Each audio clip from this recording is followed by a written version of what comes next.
Shalom. First and foremost, before I get started, I'd like to give our praises, honor, and glory to where it's due to Yahweh, Bahashem, Yahweh Shai, Bahashem, Rachakadash. Double honors to the apostles and elders of Great Millstone who were well and who taught us this truth. And peace, blessings, love, and salutations to the hopeful elect scattered abroad throughout the four corners of the earth. May the blessing of election fall upon you and your household. To you I say, Shalom. This is your brother Ayawab, coming back at you with another lesson, all through the spirit and power of Yahweh Yashai Bashem Rachakadash. Going into enduring trials, tribulations, hardships, struggles, and that we must go through tribulation, that we must go through trials to enter into the kingdom, to reap rewards, to reap that righteous reward. We don't want to sow to the flesh and reap destruction, reap corruption. We want to sow to the spirit so that we can reap life eternal, life everlasting. Was that in Galatians? Where's Galatians? Galatians 6, I believe. Yep, Galatians 6 and 7. Be not deceived, the Most High is not mocked. For whatsoever a man soweth, that shall he also reap. For he that soweth to his flesh shall of the flesh reap corruption. But he that soweth to the Spirit shall of the Spirit reap life everlasting. So everybody's going to receive a reward. You're going to reap a reward. But it's either going to be a wicked reward or a righteous reward. A corruptible reward or a everlasting reward. And we want to receive that everlasting reward. And in order to receive that everlasting reward, we got to endure. We got to continue to do what the Lord Yahweh Shai has required of us, to stay on that right path, not to defer, not to be led astray, not to be led down the wrong path, the path that leadeth to destruction, damnation, ungodliness, wickedness. So we got to continue to go down that path, that rocky, bumpy, narrow, straight path, to receive that righteous reward. Because we got to go through it, man. We got to go through it. We have no choice. We must, through much tribulation. Acts 14 and verse 22. Confirming the souls of the disciples and exhorting them to continue in the faith, and that we must, through much tribulation, enter into the kingdom of the Most High. So we're going to go through tribulation. We're going to go through trials, but it's necessary for us to go through it so that we can enter into the kingdom. We got to go through tribulation, man. We went off. We transgressed against the Heavenly Father. We turned our back from Him. We sinned. In all honesty, we should be going through more tribulation. The tribulation we're going through right now doesn't compare to what we should be going through, because the Most High Yahweh Shem Yashai is going to have mercy upon us. He's going to save us. He's not going to leave us here forever.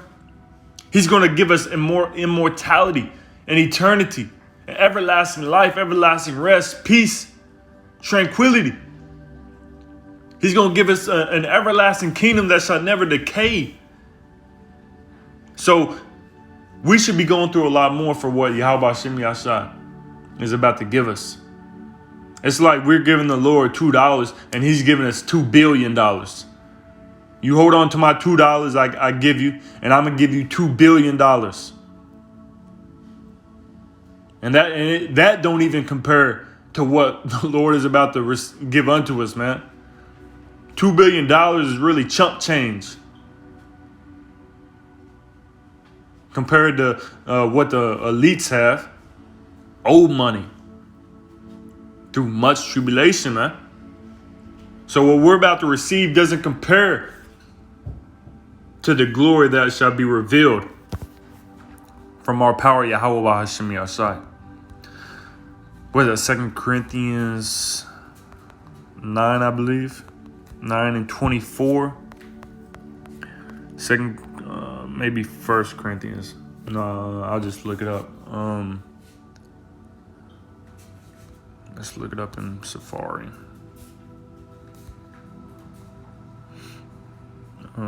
Slocky, bear with me. Trying to think how it goes.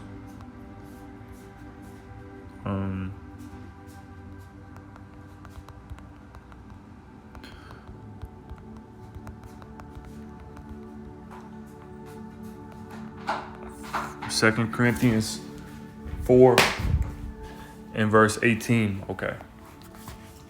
Let's look that up. I thought there was one in 2 Corinthians 4 and 18. And it reads, let's start at verse 17. For our light affliction, which is but for a moment. This is light, man. Compared to what we should be going through. This is light. Which is but for a moment. It's not going to last forever. It's only a moment, man. The struggles that we're going through, it's only going to last a moment. The hardships that we're going through, it's only going to last a moment. It's not going to be forever. And the hardships that we're going through is light. It's just that we're in this wicked, vile flesh, which makes it harder. But when we look back at what we're going through right now in the kingdom, we're going to be like, that was easy. We're going to be like, we should have went through more. It says, worketh for us a far more exceeding and eternal weight of glory, while we look not at the things which are seen, but at the things which are not seen. For the things which are seen are temporal, but the things which are not seen are eternal. The hardships that we go through right now, man, car problems, rent problems, one problem, that's temporal. What we're about to receive from Yahweh Shem Yahshua is eternal. I believe there was some in 1 Corinthians 9. Let me look. 9:24, maybe it was that. This is good, but I wasn't thinking of that. This is, I got another precept. Matthew 19 and 27. Let's get in the blue letter. Matthew 19 and verse 27. And it reads, Then answered Peter and said unto him, Behold, we have forsaken all and followed thee. What shall we have therefore? Peter said, the apostle Peter said, we've forsaken all. We let go of everything. What are we going to receive? Verse 28. And Yahweh said, I think that this is in red. There's a way to turn on the red. Sloggy, bear with me. To turn on the if I can't find it, I'll just, here it is. Written in red. Matthew 19 and verse, what was it, 27? 28. And Yahweh saw, Matthew 19, 28. And Yahweh said unto him, Verily I say unto you, that ye which have followed me in the regeneration, when the Son of Man shall sit in the throne of his glory, ye also shall sit upon 12 thrones, judging the 12 tribes of Israel. And every one that hath forsaken houses, or brethren, or sisters, or father, or mother, or wife, or children, or lands, for my name's sake, shall receive 100-fold, and shall inherit everlasting life. So if you forsake everything, you're going to receive everything. If you forsake everything, you're going to receive everything, man. That's a lesson topic. That's a title. If you forsake houses, brethren, sisters, everything on this side, man, the Lord, Yahweh Shem Yahshua said, I'm going to give you everything plus more, plus 100, times 100, times infinity. Look at what happened to Job. He went through trials. He went through tribulations. Lord took everything from him. But what did Job say? Job 2, and we'll start at verse 9. Then said his wife unto him, Dost thou still retain thy integrity? Curse the Most High and die. So even his wife was against him, man. Satan hopped on his wife too, to try to get him to go astray, to turn away. and to curse the Most High and die. And what did Job say? Verse 10. But he said unto her, thou speakest as one of the foolish women speaketh. What? Shall we receive good at the hand of the Most High, and shall we not receive evil? And all this did not Job sin with his lips. So we're going to receive good. We're going to receive evil. We're going to go through trials. We're going to go through tribulations. But at the end of the day, the Lord is going to save us and redeem us and grant us everlasting life. He's going to give us a righteous reward. And what? At the end, the Lord Yahweh Hashem Yasai gave Job everything back. Well, Job 42 and I believe it was Job 42 and 12. So the Lord Yahweh, let's see what it says.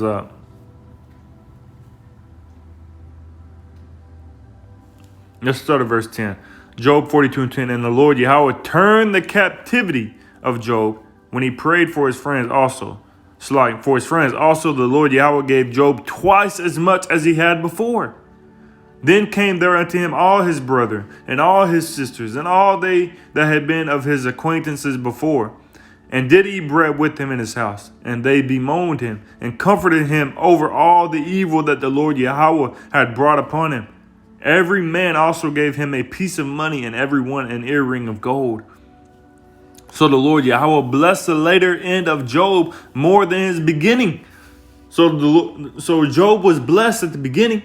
The Lord was with him. But at the end, once Job went through the trials and tribulations, and he endured it, he endured the sufferings, he endured the hardships, he endured the struggles, he reaped the rewards for enduring, for trusting in the Lord Yahweh Hashem Yasai. The Lord said that he blessed him more than at the beginning.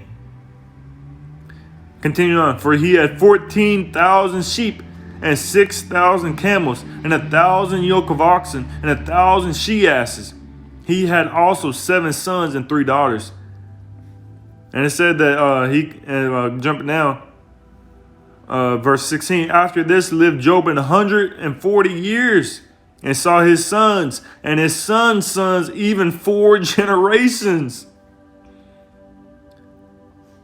Come on, man. The Lord blessed Job because why? Because he endured the struggles. He endured the hardships. This is a journey of triumph, man. And it says, so Job died being old and full of days. And the NLT says, then he died, an old man who had lived a long, full life. Full, man. Let's see what that word full. Satisfied. Abounding. Pleasant. Full, man. So we'll end it off right here. 2nd Ezra 7 and verse 6. There's also another thing. And when you read in these scriptures, man, you got to imagine it. You got to imagine what you're reading.